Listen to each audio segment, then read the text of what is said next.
एक राजा की कहानी। एक बड़ा ही समृद्ध और खुशहाल राज्य था। इस राज्य का राजा बड़े ही साफ दिल का था, सेवाभावी और भगवान में अटूट विश्वास रखने वाला था। राजा को किसी चीज़ की कोई कमी नहीं थी। राज्य के सारे लोग राजा से बेहद प्यार करते थे और उसका हर कहा किसी हुक्म की तरह मानते थे। फिर भी राजा जैसे जैसे बूढ़ा होता जा रहा था, वो दुखी रहने लगा। राजा के दुख का कारण था उसे पुत्र का न होना। हालांकि राजा की एक पुत्री थी जो बड़ी हो चुकी थी और उसके विवाह का विचार भी अब राजा करने लगा था।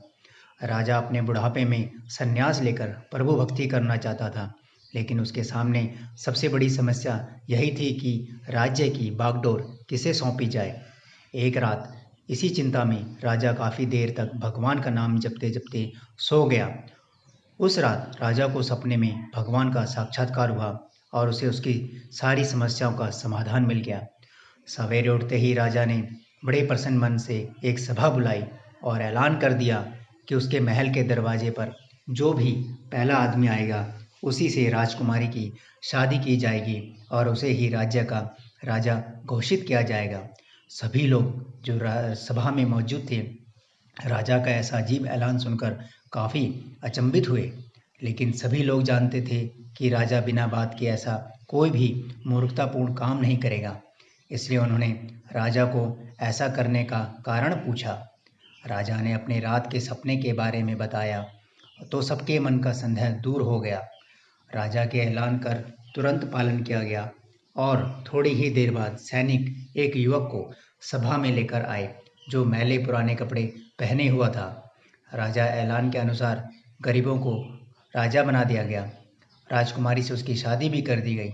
कुछ ही दिनों में बूढ़ा राजा अपना सब कुछ त्याग करके प्रभु भक्ति के लिए सन्यासी बनकर जंगलों में चला गया।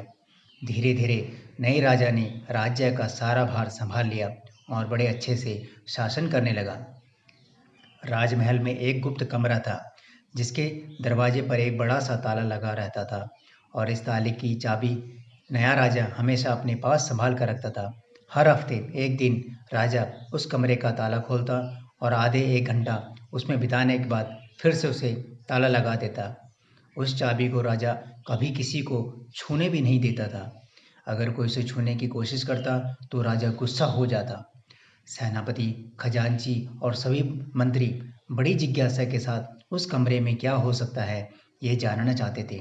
सभी के दिमाग में यही सवाल घूमता रहता कि आखिर खजाने की चाबी खजांची के पास है, शस्त्रागार की चाबी सेनापति के पास और सभी जरूरी दस्तावेज रखे कमरे की चाबी मंत्री के पास है, तो आखिरकार राजा उस गुप्त कमरे की चाबी अपने पास लिए क्यों फिरते हैं और आखिर उसमें क्या ऐसी कीमती चीज़ है जो राजा किसी को बताते नहीं।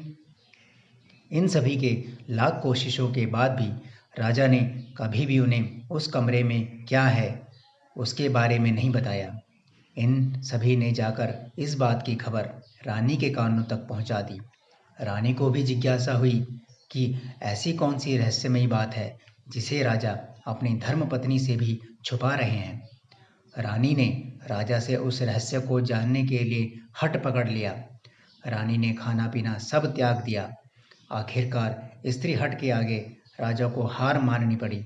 राजा, रानी, मंत्री और सभी सभासदों को साथ में लेकर उस कमरे के पास पहुंचा और पहली बार सबके सामने उस कमरे को खोला। सभी देखकर हैरान थे क्योंकि उस कमरे में कुछ भी नहीं था सिवा एक फटे पुराने कपड़े के जो दीवार पर टंगा हुआ था। मंत्री ने फटे कपड़े को अपने हाथ में लेते हुए राजा से कहा, महाराज, यहाँ तो इस फटे कपड़े के सिवा कुछ भी नहीं है। तब राजा ने कहा, यही तो मेरा सब कुछ है। जब जब मुझे किसी वस्तु का घमंड होने लगता है या जब मैं अपने आप को दूसरों से उत्तम समझने लगता हूँ, तब मैं इस कमरे में आकर अपने इन फटे पुराने कपड़ों को देखता हूँ और मुझे याद आ जाता है जब मैं इस राज्य में आया था तब मेरे पास इनके अलावा कुछ भी नहीं था और मेरा सारा घमंड खत्म हो जाता है। कहानी का सार। दोस्तों, ये कहानी हमें सिखाती है कि कैसे हम अपने भूतकाल को याद रखकर वर्तमान में गलतियां करने से बच सकते हैं।